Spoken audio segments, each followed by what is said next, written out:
You're listening to the Integrated Music Teaching Podcast from Top Music. Tune in weekly as we interview music teachers and experts from around the world to explore creative activities and ideas that build learning connections in students.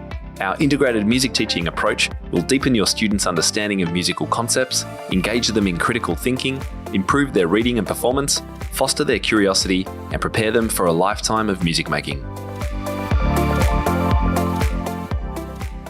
Tara Wright here, and welcome back to the Integrated Music Teaching Podcast from Top Music Co.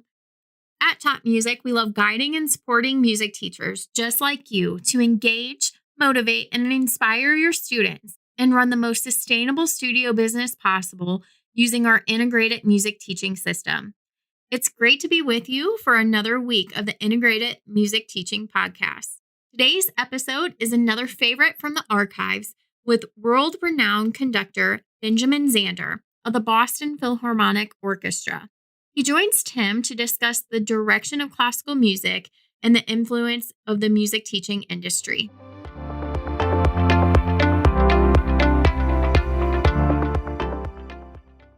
Well, in today's show, we have an incredibly special guest. Yes, the one and only Benjamin Zander, conductor, author, music educator extraordinaire, is joining us, and this is a wonderful chat. I'm just delighted in spending time with him. He's at the piano. You'll hear him perform a whole lot of stuff. We basically get our own little concert with Ben Zander. We also were interrupted by an earthquake, which happened in Melbourne on the day I actually recorded this one, which is pretty funny. I think we've cut it out of the final version. It's actually funnier to watch the video recording. If you haven't seen that, then head over to my Facebook or our Top Music Teaching Facebook group, and you'll be able to see that recorded live. That was quite an experience. Don't worry, everything's fine. It was less than 6 on the Richter scale and didn't do a huge amount of damage, thankfully, across Melbourne, and no deaths or injuries, which was good, but it certainly shook us up, literally. Anyway, that happened midway through. We dealt with some phone calls and all sorts of things going on, but we have edited it down, and it's a great, fun discussion about everything that Ben has done over the course of his career and the things he's focused on. And we also got the opportunity for some of our members to pose questions for Ben, which I asked him about, and he talks about why he became a conductor and whether he misses playing his cello, which is his primary instrument. And we talk about his one buttock playing, which is quite fun, and also things like his A student and his books and everything in a nice kind of summary. If you haven't already seen his TED Talk or any of his videos on YouTube, then I do encourage you to go and check those out. But it was wonderful to also go further and go deeper with Ben and explore some areas that I haven't seen him talk about in the same way on any of the videos that I've seen. So you're in for an absolute treat, and I look forward to coming back at the end of the podcast and catching up with all the news before we sign off. All right, here we go. Well, welcome to the show, Ben Zander. It is an absolute privilege and honour to have you on my show. Thanks for coming along. It's a pleasure. I'm delighted. Well, just to talk to musicians, I haven't talked to music teachers. That's the best thing. The music teachers are carrying a sacred flame, and they are giving the power, the expressive openness of music to the younger generation. So it's probably the most important job after doctors. And I'll tell you something very interesting. When I gave a class once, my father was 94 and blind, and towards the end of his life. And he observed me doing a class, a master class. And at the end of it, I went to see him, and he held up his finger, as he always did when he was saying something very important. He said, "I see," which was funny because, of course, he was blind. He said, "I see you're actually a member of the healing profession."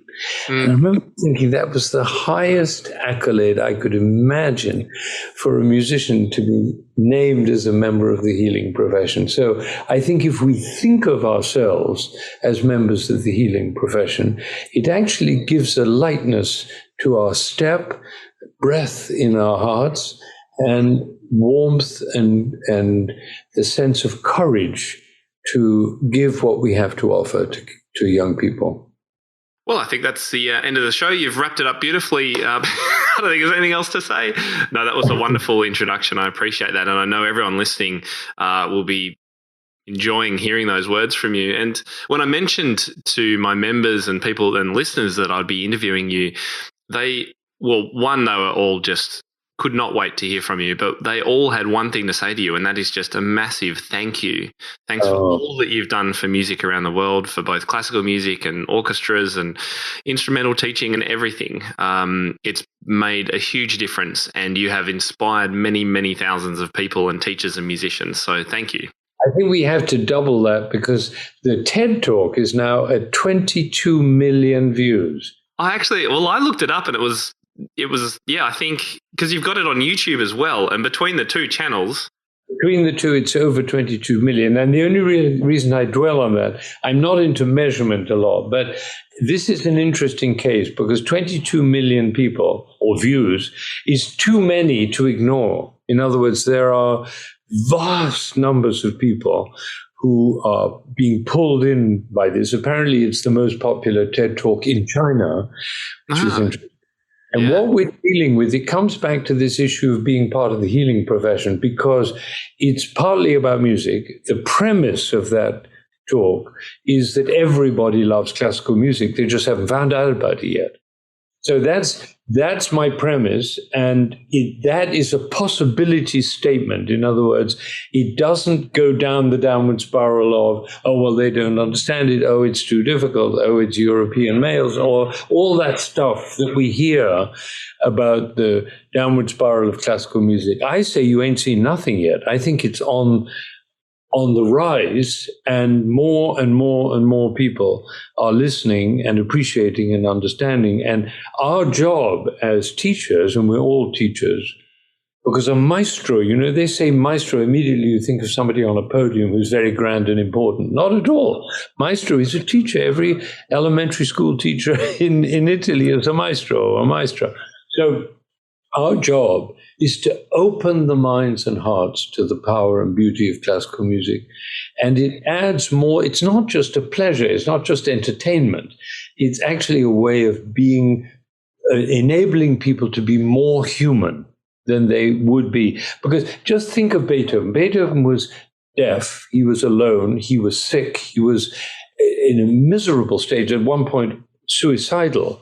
And then suddenly, out of the depths of his soul, he said,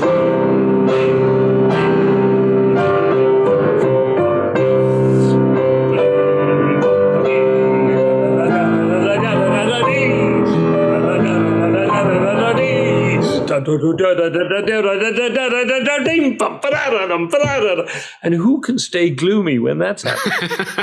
Quite right. Isn't that right? So the thing is, music has power to actually bypass the brain and go directly to the molecules. And they shift in the face of such powerful way, whether it's that or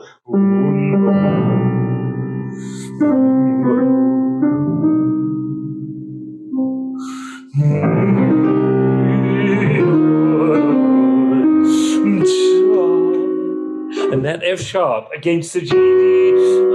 It's like a knife in the heart. It's that sadness, that despair, that anguish when you lose somebody who you love. And you can't stay chirpy while that's being played because this music has such power. Now, for the first concert of the Boston Philharmonic, we've been silent for nearly 2 years. And the last concert in Symphony Hall in Boston, which was one of the greatest, some say the greatest concert hall in the world, acoustically, the last concert was given by my youth orchestra. We did Petrushka and the Symphonie Fantastique. That was the last sound heard in Symphony Hall till now. When we start in October next month, what should we play? Right? You think, well, we'll play the Beethoven Fifth, to bring everybody back, and maybe the Tchaikovsky Violin Concerto to get everybody excited again. No, we're playing Bruckner's Eighth Symphony. Imagine, Bruckner's Eighth Symphony. A massive spiritual journey up a mountain, making tremendous demands on the listener. But when you get to the top, when you get to the climax of the slow movement and you see that view, the exhilaration, the liberation, the sense of fulfillment and renewal of hope that music can give, with all the 8 horns, the Wagner tubas, the trombones, it's just unbelievable. And in Symphony Hall, of all things, where the sound billows from the stage out to the top of the balconies, it'll just be absolutely overwhelming. That's okay. But it's all right. The phone is fine, because phones happen. That's right. And I could tell that, the passion that you have for getting back in front of an orchestra and bringing musicians together has clearly not... We've just got to wait. He's just got to do this. Okay. We should have done that before we start.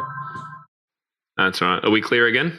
You know what happens when something goes wrong like that? We make a mistake. Alfonso made a mistake. He's supposed to turn the phones off, right, before we do something like this. Do you know what we say when something like that happens? We say, how fascinating. We throw our hands in the air and up, looking up, we say, how fascinating. Because by throwing your hands in the air, you lift the spirit rather than go into the downward spiral of misery and self-absorption. And because it's how fascinating, you get to learn something from it. He will not make the same mistake again. You clearly wouldn't be one of those performers who advocate a phone goes off in the audience, or someone does something strange or claps at the wrong time and they get glared at by other people, or the performer on stage has to stop and restart. I guess you're probably not that kind of a person. Well, I tell you, once I started again in a concert. I'm 82, so I've had a lot of concerts.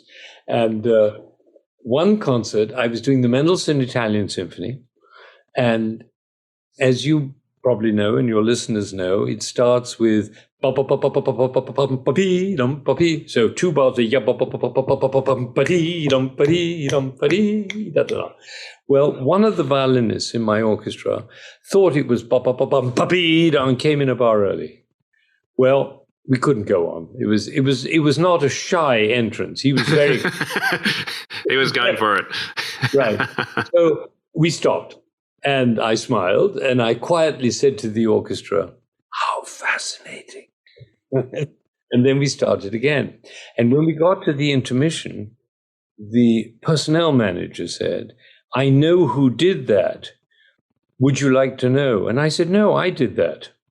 And she was very surprised, because obviously I didn't play the notes. I didn't play the violin. But it happened on my watch. Do you see what I mean? In other words, I did something that confused him. And I say, when something goes wrong, it's always the conductor's fault. Now, it's not strictly speaking true, because if a horn player goes on a note, he made the mistake. But I say that if the conductor had given him his full, undivided attention, with his eyes looking at him with a sense of anticipation and excitement, he wouldn't have made that mistake. So I take on myself the responsibility that if something goes wrong, it's my fault. I also say that if the eyes of the players are not shining, I ask myself the question, who am I being that the players' eyes are not shining? And we can do that with our children, with our spouses, with our friends, with our clients. If the eyes are not shining, who am I being?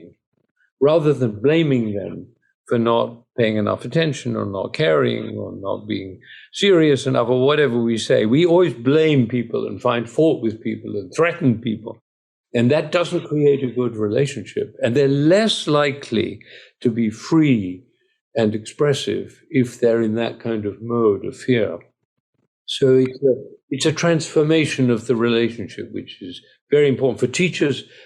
We're all teachers. If we think of ourselves, everybody is a teacher, because if you're an 8-year-old and you have a dog, or you're a 9-year-old and you have a younger brother, there you are, you're a teacher. And so these principles of leadership, I call them principles of leadership, are relevant and significant for everybody. And a leader is anybody. A leader can be the person in the 11th chair of the cello section. It doesn't have to be the person on the podium. Now, you've got a great passion for bringing classical music awareness and understanding of it to the world. I wonder whether there is a sense, I think, of sometimes in the classical music world of a bit of snobbery sometimes around the formality of it and what you should wear and how you should act, and that you can't clap between movements of a 3-part sonata, even if it's been the most brilliant thing and you've been moved to tears. Do you think that is part of that doesn't help the cause? Well, it's a very interesting question. It's not something to be treated lightly. Just take the clothing that we wear. I mean, I wear a very elaborate dress in order to conduct a concert. But so do an awful lot of other people. Think of a priest. Or think of a policeman. Policemen imagine the policeman said, oh, well, that's old-fashioned to wear the ridiculous costume. Why do we just wear jeans and a T-shirt?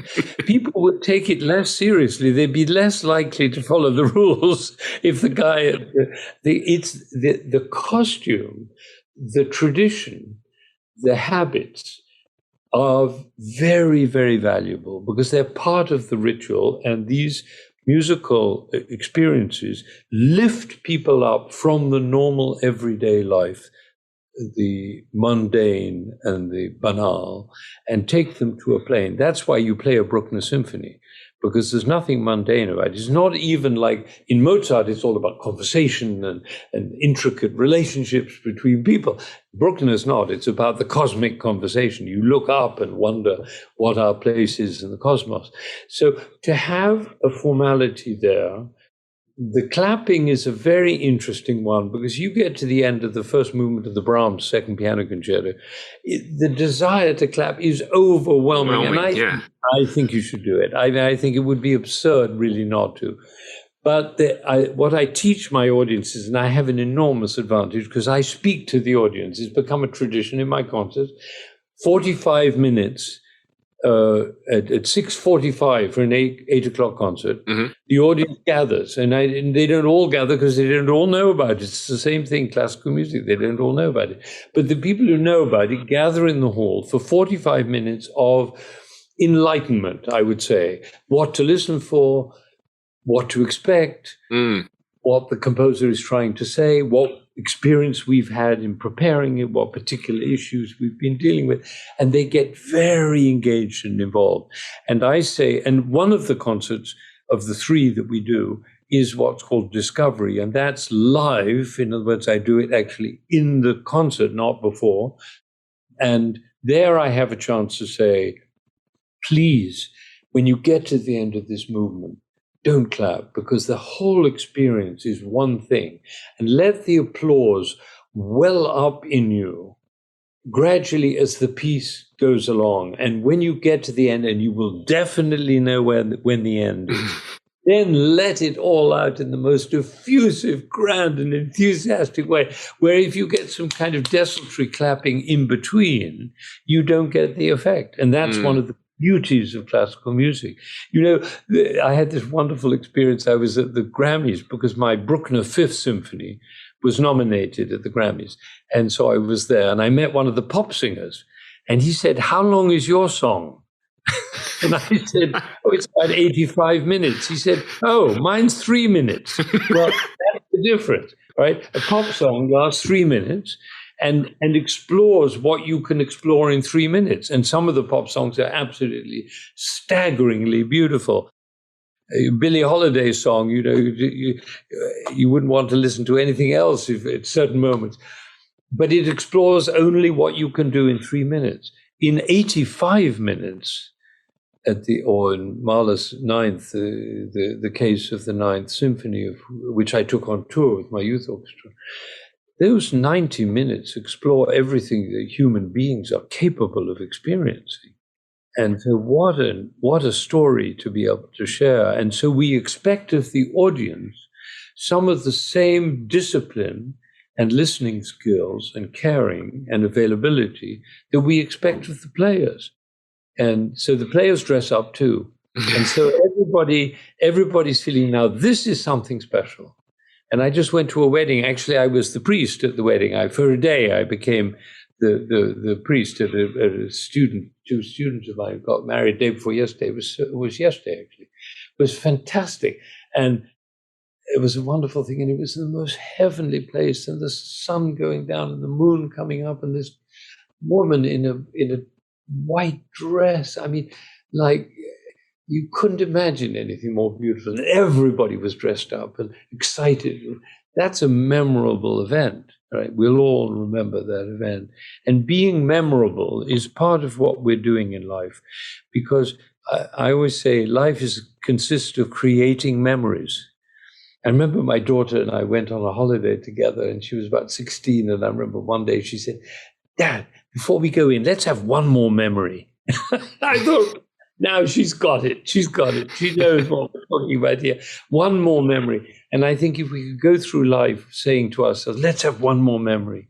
And these performances, which we pour so much love and attention and hard work into, can be memorable in ways that very few things can. And I say to my players, in your audience, there's going to be at least one person who's never heard a classical concert.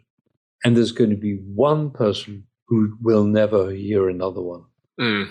And if you keep that in mind, you won't play on automatic pilot. That's the death, not only of classical music, but of our life, which is playing on automatic pilot. We don't think. Whether it's in church, we say, "Our Father, which art in heaven," we sing "Happy Birthday to you." That's automatic pilot. We're not thinking. But how do you sing "Happy Birthday to you, happy birthday to you, happy birthday, dear James, happy birthday"? You get 1,000 people doing that all together. Wow, the person will never forget it. And you have them standing on a chair and everybody pouring their hearts out. And then we go to school and the children are singing, "Row, row, row your boat gently down the stream." Merrily, no, it's not merry at all. For them, "Row, row, row your boat gently down the stream. Merrily, merrily, merrily, merrily, life is but a dream." The world would change if children would want to do that. There's something there that teachers can take away, because it is easy for us to fall into routines of what we teach and how we go about teaching, and even the interpretation that we encourage our students to take on, because a lot of that does come from the teacher. Because now we come to the heart of the matter. Last year we had silence, right? We had no music because of COVID. And in the case of the Boston Philharmonic, that means closing down. We couldn't play a note. And what we did for the Boston Philharmonic was, they're professionals, we raised a lot of money to pay them anyway, because they had to pay their mortgages and look after their children and pay for childcare and so on. So we raised a lot of money, and those who needed it, and about half the orchestra really needed it, we gave them that. And you know what has emerged from that is absolutely fantastic, is that there's a level of gratitude being expressed by those professional musicians that I've never seen before. And when we start the first rehearsal of the Bruckner next Sunday, I can imagine there's going to be a sound in that room that's even more beautiful than what we've heard before, because of the gratitude. But with the youth orchestra, it was fascinating, because I said, we have to do something. You can't tell the youth orchestra. So what we did is I said, we're going to turn you into conductors. Everybody is a conductor, all the members of the orchestra. Now, they volunteered for it because I didn't want to impose it, because it's very hard work to be a conductor. And I made it into the story of Shackleton going to Antarctic. He put an advertisement out for he made it really an impossible journey, as if it was going to be awful. And he got 28 wonderful men, and he went and he came back with all of them. And the reason he came back with all of them is because he said, optimism is the true moral courage. He wouldn't allow anybody to speak anything other than in an upbeat, positive, what I call possibility way. We have a book called The Art of Possibility. I recommend it highly. It's in 20 A lot of my members have talked about it, and I've got some questions on it for you actually later on. Fabulous book, and it's sold over 1 million copies. This is now part of the language, The Art of Possibility. Anyway, I trained them over the year, every week for 2.5 hours, we met on Saturdays and acted and studied as if we were conductors. That means the cellists become interested in the flutes and the trombones into the percussion. And we studied the Mahler Fourth Symphony in great detail. They all had a conducting school. And day before yesterday, in the first rehearsal of the orchestra, what did we study? Mahler's Fourth Symphony. And now, instead of being an orchestra of players, it was an orchestra of conductors. And it was magical, absolutely magical, something new that none of us had experienced before. It's a new idea of an orchestra actually being, and these are children, I mean, these are young people. The youngest is 12 and they're up to 21. And they played with such exquisite beauty. And you know what I do? I don't know if you know this, but I put on the stand of every musician a white sheet of paper. It's called the white sheet. And on it, they can write anything they want. They have to sign it, but otherwise they can talk about any aspect of it. And I outlined one of these sheets. It's so beautiful what this young woman wrote. She's 15 years old, and this is what she wrote. She just joined the orchestra. So this is the first time she didn't know the Mahler Fourth Symphony.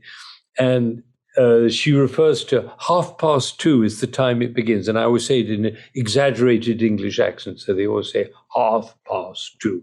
And in my organization of the orchestra, because it's Mahler and Mozart, we're doing also the Hafner Symphony, I put the first violins on the left and the second violins on the right. So they're separated. Okay. And the cellos are therefore next to the first violins. And this is what she wrote. I write to you approximately 12 hours after the conclusion of our first rehearsal of the season and my first ever rehearsal with the Boston Philharmonic Youth Orchestra. And then she says, as we neared the end of the rehearsal, you suggested that we test the waters of the third movement of the Mahler Symphony. That's the Fourth Symphony. As the 16 bars of rest greeted us, my stand partner and I looked at each other in disbelief and simply chuckled. Certainly we did not greet it with effusion, nor did we wish to count 64 beats in sheer silence, but also apprehensively waiting for what Mahler has in store for us. I abandoned all qualms and breathed with your cue. Wow. And then she says, roughly 6 bars into the rest, I began to feel something internally that I've never felt before. A realization of why music brings people to tears. A realization of why music is the universal language. The beauty of performing with other incredibly gifted and talented musicians is this ability to not only learn, but to listen. Listening to other musicians internally, but not conspicuously, exchanging said gifts is what I believe enhances the music and takes it to the next level of performance. Those 64 beats have so much in them, so much energy, exuberance, and joy. Sitting right beside the cellos, I was able to feel the connection between the music and myself. And the exchange in gifts was palpable. And that is what sparks emotion from the crowd. So I write this white sheet to thank you for giving me the opportunity to explore beyond the mere notes on the paper and inviting me to share a bit of the joy I feel while playing to the BPYO community, counting down to the days till 2:30. She wrote that yesterday. That was a 15-year-old? 15-year-old. That is extraordinary. That's how they write. It's just amazing. And I'm putting all these white sheets onto my website, which is just about to come out. We're going to have an incredible website in which it's going to explore the whole world of music and possibility and so on. I can't wait to get it out in the world so that people can share in this. And this COVID time has been so productive because I gave a class on COVID on Zoom, and my assistant, another assistant, said he would arrange to get some conductors along and we didn't have any music. It was just a screen and waving our arms. 274 conductors turned up for that conversation. Wow. They're all online now. So all this stuff I can send out to all these, I think it's 300 by now, in 22 different countries and so on. So it's a very, very exciting time. We're in the middle of an explosion of awareness and of listening and of love and communication and inclusion like we've never experienced before. So don't despair. I've got some member questions that came through from some of your fans. Yeah, one of them, Sarah Hanrahan over in Ireland, she says, at what point did you make the move from playing to conducting? And do you ever regret stepping away from your instrument to become a conductor? No, I didn't. I had a very funny thing. I was a cellist. And I love playing the cello. I don't do it anymore because in order to play the cello, you have to practice. And I don't have time to practice the cello. So that's behind me. But I tell you, the moment that I moved between the two was very funny. I was a very experienced and very good coach for chamber music and also a good cello teacher, young. But I'd done it a lot. And I went for a job when I moved to America. I went to apply for a job teaching cello and chamber music at a summer school. And the lady hired me because I was very experienced. And then she said, when we were having tea afterwards, she said, incidentally, we're looking for a conductor for the orchestra. Do you know anybody who could do that? And I said, I'd love to do that. She said, are you very experienced? I said, oh, yes, very.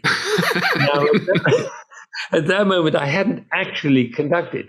And of course, she didn't have Google to look it up. But the beauty of it was that I was, in fact, very experienced because playing the cello and playing chamber music and coaching is exactly what a conductor does. So when you have that phrase in the piano, all the conductor is doing is making manifest with his hands and his face and his breathing and his body what he's feeling about the music. And that's what conducting is. So the difference between playing an instrument and conducting an orchestra is very, very, very slim. And because you have to learn a lot of things in order to be an effective conductor. When I started out, I was a string player, so I conducted everybody as if they were string players. And that doesn't work for the oboe, for instance. Right, or the tuba. So, right, you have to give different gestures for every instrument, and you have to learn all the combinations of it. It's fascinating. And all I was doing was playing on a bigger canvas. I mean, that's all. It's no different. A Brahms symphony and a Brahms piano quartet is the same musical experience, just writ larger. Were you trained formally in conducting, or were you self-taught? Well, self-taught, I don't know. I was trained by the players because with the white sheets, you see, they would tell me if something didn't work. I remember a wonderful moment. I was doing the Hindemith symphonic metamorphosis, and there's a jazzy passage in there, and I was doing the jazziness with my body. And the first trumpet wrote on his white sheet, he said, Ben, just give us the beats. We'll play the music. Don't dance. Give us the beat. Well, that was a lesson for me because they'd tell me all if there's something that goes wrong, or they even tell me if they don't like the tempo. Then because they've signed it, we can have a conversation. You see, because I know who it is, I can call them up. We can have an email exchange. And they feel equal to me. So the thing that's very important is this flattening out of the hierarchy so that the conductor doesn't feel superior on his podium, but that we're really all, my job is to enable them to play beautifully, as I say, to awaken possibility in other people. That's leadership. And so for me to do that as a conductor, and in addition, you've seen the interpretation classes on YouTube, and they're being seen now by hundreds and thousands of people, and millions, actually. So that's chamber music, or maybe coaching a violinist or coaching a cello. There's a cello class that I give on the Elgar cello concerto, which has been seen by nearly 800,000 people. Just that one class with me and a teenage cello student. It's wonderful how much you've shared on YouTube, and I encourage all the listeners to go and just type your name in and enjoy. Off you go. Yeah. And the thing, what's beautiful about it is that people who don't know music and who aren't trained can get inside a piece of music this way by seeing somebody teach the piece and talk about what it's about and encourage the student to sing or play the music in a more expressive way. That's a way for ordinary people to learn about music, much better than just hearing it, because they may waft over them, but they don't get engagement with it. The miracle of the internet is just beyond belief in bringing music, deeply engaged music, and there's no doubt classical music takes more work, effort, more work, more effort. Because that thing that I do in the TED Talk, but it's a kind of unique. The TED Talk, the Chopin piece that I talk about starts on a B. Now, already that's not an end. This is the end. So it's going on a journey, right? So it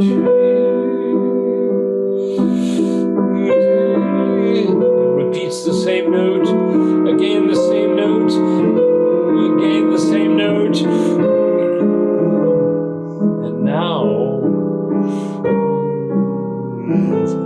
it's going on a journey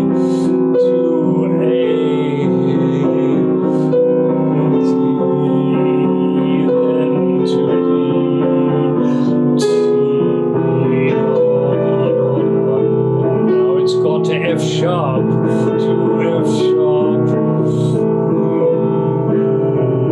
And we think, what is the next thing? Of course, to go to there.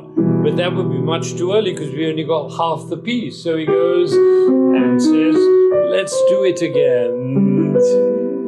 Back to that B. C, B, different harmonies this time.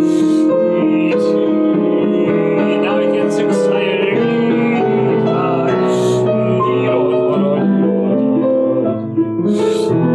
There's the F sharp. And now finally to E. Ooh, but it's the wrong chord because E, it said, ooh, that's a deceptive cadence. I always say to my students, when you have a deceptive cadence, you raise your eyebrows, and everybody will know. Or just one of them. I can't do one of them. And now we think we must be getting home. And then finally, and everybody feels, oh, wow. And everybody in the world, that's why this TED Talk can be so popular in China, because Chinese music is totally different. But the Western scale is something that every human being feels. It's fascinating why that is, because you think,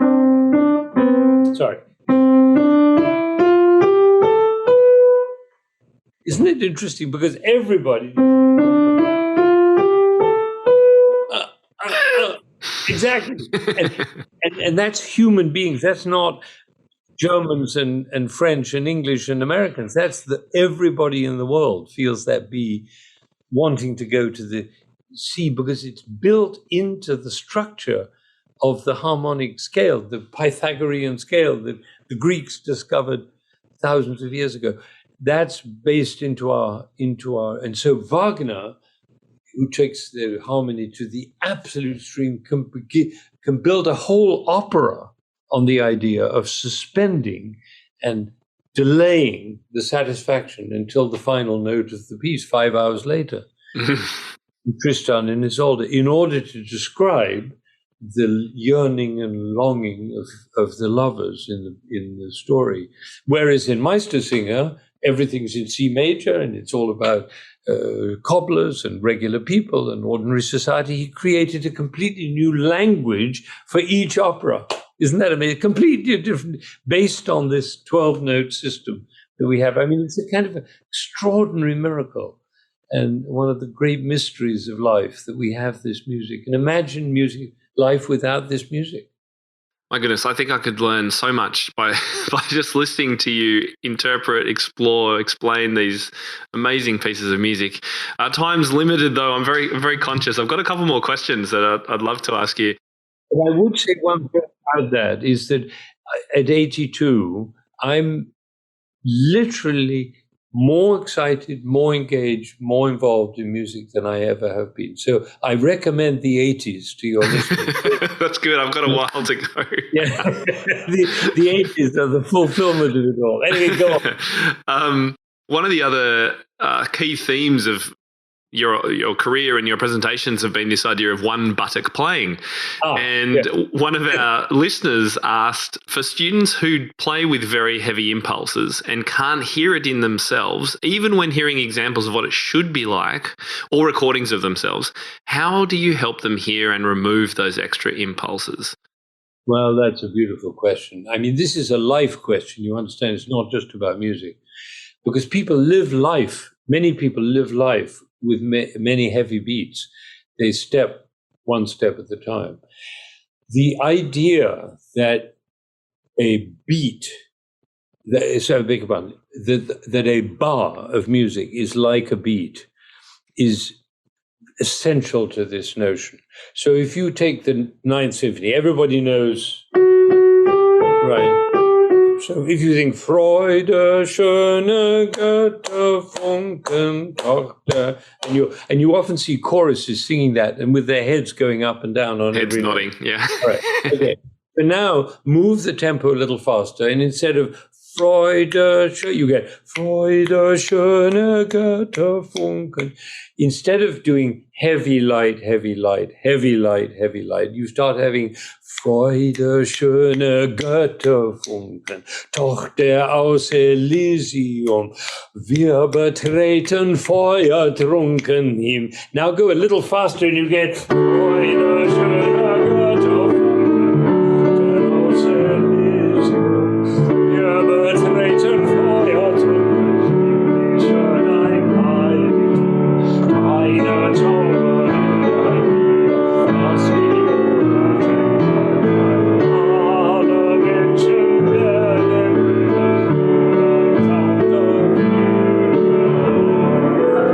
and you've got one buttock playing. All right. So the thing is, you're thinking not in terms of beats, but in terms of bars. So every bar, or this, for instance. Now listen to the.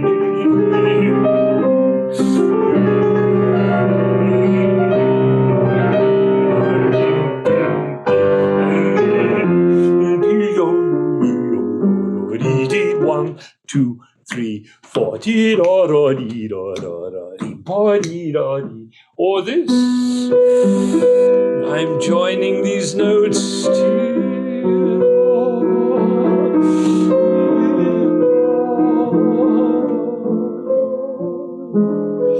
Already you've got 4 bars in one phrase, and Chopin writes a slur over the whole thing. Actually, writes it over 1, 2, 3, 4, 5, 6, 7, 8 bars. One slur. That's the idea of one buttock playing. And I remember somebody came to a talk I was giving, and I was working with a young pianist. And I said, to this young pianist, trouble with you, you're a 2-buttock player. You should be a 1-buttock player. And then I pushed his body, and suddenly the thing took flight. And then I got this letter from a president of a corporation in Ohio. He wrote, I was so moved by that. He said, I went back, I transformed my entire company into a 1-buttock company. I have no idea what he said to them. or how it looked. No, how it looked when he finished. I have no idea. But anyway, it's a way of being. And all of this is really about being. It's who we're being in the world that matters. How we walk down the street, how we greet people, how we say hello to people. Because, we're so careless about, how are you? I say, okay, not bad, hanging in there. I said to a friend, Larry, how are you? He said, breathing. Well, I tell you what, my kids in the youth orchestra, because they're tuned to this, you see, they're tuned to this way of thinking. So I stopped one of my kids going into the rehearsal hall a few years back, and I said, John, how are you? He said, if I were any better, I'd be a twin. I mean, talk about being influenced. This is a 15-year-old kid. If I were any better, I'd be a twin, he said. And here I am telling you about it 5 years later. You know, that's the beauty of this. And your eyes, I have to tell you, your listeners can't see, but your eyes are shining bright like stars. And that's what we're talking about. I've given up completely on caring about wealth and fame and power. Those are the things that most people are obsessed about, wealth and fame and power. I only care about how many shining eyes there are around me. All I care about. Hopefully our teachers can look for it in their students as well during the week. That's right. And if the eyes are not shining, don't blame them. Ask yourself the question, who am I being that my kids' eyes are not shining? One thing I did notice just in your one buttock playing is you do use a lot of gesture.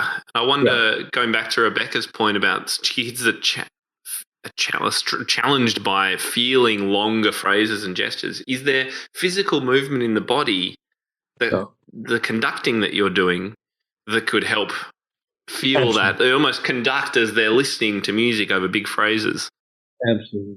Absolutely. And of course, the famous story that I always love telling about the two shoe salesmen who go to Africa to see if they can sell shoes in the 1900s. You know, one of them writes a telegram back to Manchester and says, "Situation hopeless, stop, they don't wear shoes." The other one says, "Glorious opportunity, they don't have any shoes yet." Now, what happens to our body when we say the word glorious?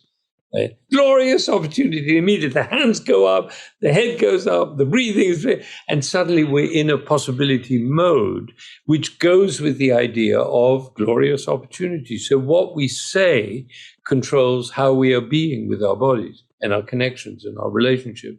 So be careful about what you think.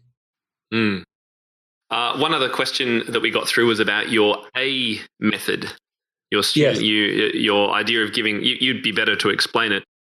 But the teacher asked, perhaps if you could explain it and then answer this quick question, which was how it might work in an instrumental studio setting, because you use it, I think, more with university level classes. This is how it worked. Or does it, in fact, work with one-on-one lessons? It works everywhere. Okay. The A is, again, about relationship. So what happened was I taught a graduate class at the New England Conservatory in musical interpretation. And so people were playing. This is graduate students. So they're in their 20s. They're young professionals. And what I found was that their body language showed how fearful they were. They were fearful about their grades, competitions, auditions, the career, the profession, all of that. And it was showing up in tension in the body. And so my wonderful partner and former wife, Rosamond, suggested that because we wrote the book together, The Art of Possibility, is a joint venture between a psychotherapist, Ros, and me. And she said, give them an A in the first class, but it's not enough just to give them all an A, which I did. I gave them an A in every class. I mean, every year, the class got an A in the first class. But that wasn't enough, because then they'd say, yeah, but what's my grade really? So what I did was I asked them to write a letter, and the letter was written in September when the class began, but the date on the letter was May of the next year. So they were writing about the end of the class, and it began with these words. They all had to begin with the same words. Dear Mr. Zander, I got my A because. Right? So then they would write about who they would have become by May, without the voice telling them that they can't do it. And I would then teach the person that they'd written about, right? So all my students were A students, which was great for me because surrounded by stars. So this works with everything. It works when you get into a taxi and you talk to the taxi driver. It works when you go to a restaurant and you give an A to the waitress. It works when you talk to your mother-in-law. Because what you're usually doing when you talk to your mother-in-law is giving her a C minus. It works when the Israelis are talking to the Arabs, which unfortunately is a disaster because they all give each other an F. And so no wonder things are in trouble. So the giving of the A is a kind of cornerstone of the possibility model. You're speaking to the best part of the person that you're interacting with, right? And in this marriage ceremony, one of the things I said to them was, I don't give advice, but I heard a very nice thing. A very old lady said, always treat your spouse as well as you would treat a stranger. It's a wonderful piece of advice. I mean, don't allow yourself to give the person you've chosen to spend the rest of your life with worse than you would treat a stranger. Right. That's good advice, actually, for this old lady. So, what the giving of the A is, it's a genius idea, and it is the idea that we can all take on, and it's speaking to the best part of. So, whether you're teaching a cellist or a big class or conducting an orchestra, and a member of the Philharmonia said something very interesting, because I do a lot of work with the Philharmonia. I do all my recordings with the Philharmonia, in London, and it's an incredible orchestra. And the piccolo player, who's a kind of leader, he said, something happens to us when you come here. I'm not sure what it is. And I didn't tell him what it is, but what it is I give them all an A all the time. So when I look at somebody about to play a solo, or if somebody makes a mistake or anything, the look that I give them is that I trust them, I love them, I know they want to do well, and it's a beautiful relationship that is a huge privilege on both sides. And that's true for a teacher in front of a class. What a privilege it is. Imagine what a privilege it is to stand in front of a class of young people and know that what you're teaching them and who you're being is going to influence not only them, but every single person they interact with for the rest of their lives. Amazing. You mentioned The Art of Possibility. This is your book. And I just wanted to mention a quick heartfelt gratitude from Joel, one of our other listeners. That book with your wife, The Art of Possibility, was the kindling that grew into a blaze of passion for making and sharing the real power of classical and all music for that matter. So, yeah, thank you very much from him and everyone that's read it. Where do people find that book out of interest? It's everywhere. I mean, you get Amazon and things. Yep. Yeah, and it's also in sound. What do you call it? Audible, like audiobook. Yeah, the trouble with the audio is you can't write on it. People love to write yellow mark all the passages they love, but it does have all the music that I referred to. Ah, great! That's a huge advantage of an audiobook for a music right, it is. title. You actually hear when I talk about the Chopin, talk about Mahler, talk about these things. It's all there. Did you record it? Is it your voice? Oh, of course, yeah, we did. Wonderful. Yeah. I've really got into audiobooks recently, actually. I don't know, I pushed it away for ages and thought, oh, that's rubbish. I like reading a book and taking notes, but I love it now. Yeah, I like it, but the trouble is if you want to find something, you can never find it. That is true. The real book, you've got the page. My recommendation is buy both, and then you'll have the advantage. Mobile you can listen to in the car, and the other you can read at home. But I will tell you one thing about that great woman who I was married to, and with whom I'm in a lifelong relationship of possibility, is that we divorced, separated and then divorced. But she said something incredibly beautiful and important when we separated. She said, when you're related to somebody, you're related for the rest of your life. Let's make it the best relationship we know how. And we have done that, and we've continued exactly as before. She's now married to somebody else, fantastic person, and they have a wonderful relationship. But our relationship around possibility has remained absolutely clear and constant. I was on the phone with her for an hour today talking about doing and engaging. And that, to me, has been a huge gift.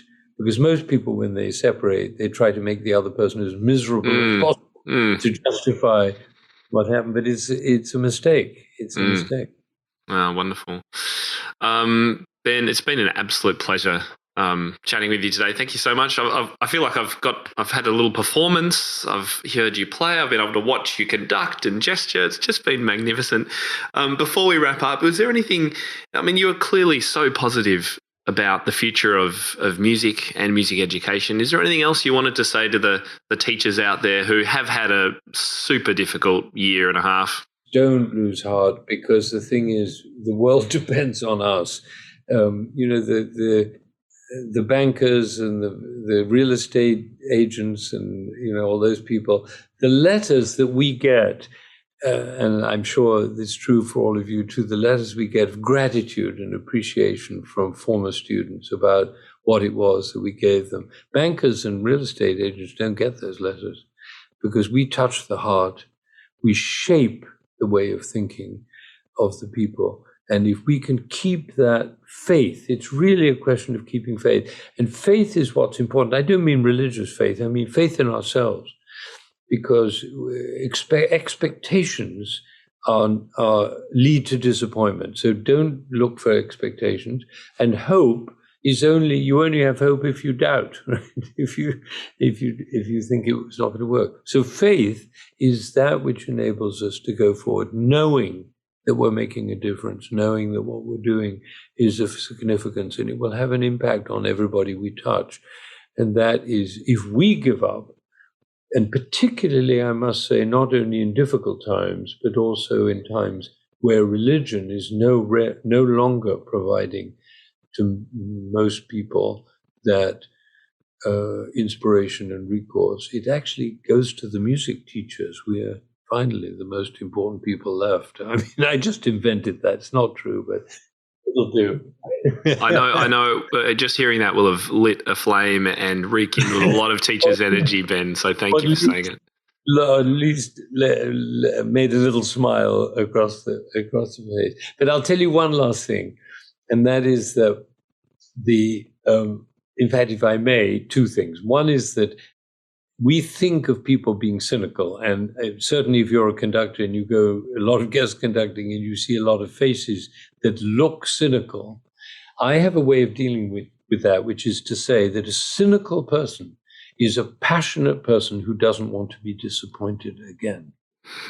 So suddenly, instead of having a lot of cynical people, I have a lot of passionate people. And it's a plausible argument because they went into music and they certainly didn't do it for the money.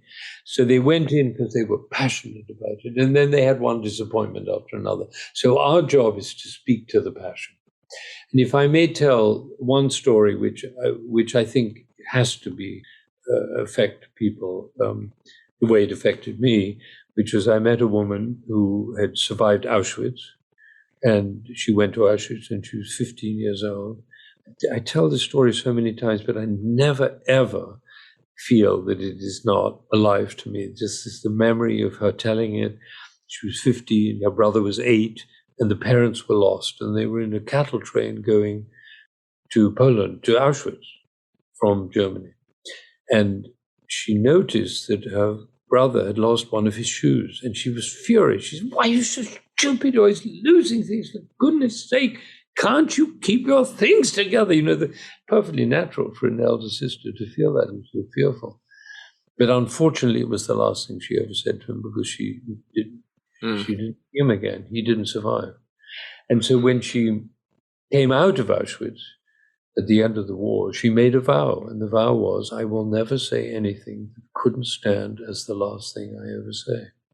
And I asked her whether she really, and I asked her husband, I said, "Is that really, does she do that?" "Yes," she said, that's who she is. And of course, it's not anything that we can achieve. We can't do it, but it is a possibility to live into. And I love passing on that story, because it's not about living the right life or being right. It's just a possibility. So thank you. Well, thank you. It's been absolutely magical to connect with you. I'm so glad we could make it happen. For those of you who want to find out more about Ben and all his great work, just Google his name. It'll come up with many, many hits. And you've also got the Benjamin Zander Center over at benjaminzander.org. Yeah, very shortly that's going to hit. We're not quite ready to launch it, but it's going to be very exciting. That's the new website? Right. Yeah, the new website. People can write in, and I'm going to be the guide on that website, taking people around and showing them things. And I want to tell your listeners that your eyes have been shining so brightly since we began this conversation. It's a complete joy to be engaged with you, I must say. Well, thank you. I've enjoyed every minute. So thank you so much for being on the show, Ben. Great. What a pleasure. Well, I hope you enjoyed today's interview with Ben Zander as much as we enjoyed putting it together for you. It was an absolute joy to have him on the show, and I hope he's given you some inspiration and some ideas that you can take away with you. Now, as I mentioned at the start, make sure you do go and watch his inspirational talks and masterclasses. His TED Talk with like 20 million views or whatever he said at the start is wonderful to watch, and you can get a real sense of him in action. Although I have a feeling that even if you were listening to today's episode, you would have got a huge sense of the kind of man that he is and the ideas that he has.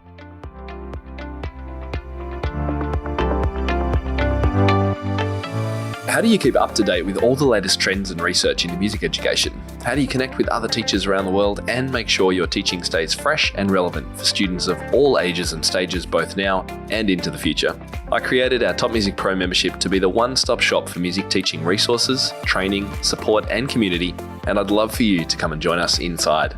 With over 40 comprehensive training courses, hundreds of teaching demonstrations and lesson plans, free monthly sheet music, discounts and all the business and pedagogy support you could ever need, Top Music Pro is the community you've been looking for. If you're ready to level up your learning from the podcast and join thousands of other teachers in our global network, head over to topmusicpro.com today. If you enjoy this show and want to hear more of our work, be sure to subscribe to this podcast wherever you're listening today. For links and resources mentioned in this episode, visit us at topmusic.co/podcast or check out the show notes. I'm Tim Topham, and this is the Integrated Music Teaching Podcast, a production of Top Music. Thank you so much for listening. Enjoy your week ahead, and I'll catch you next time.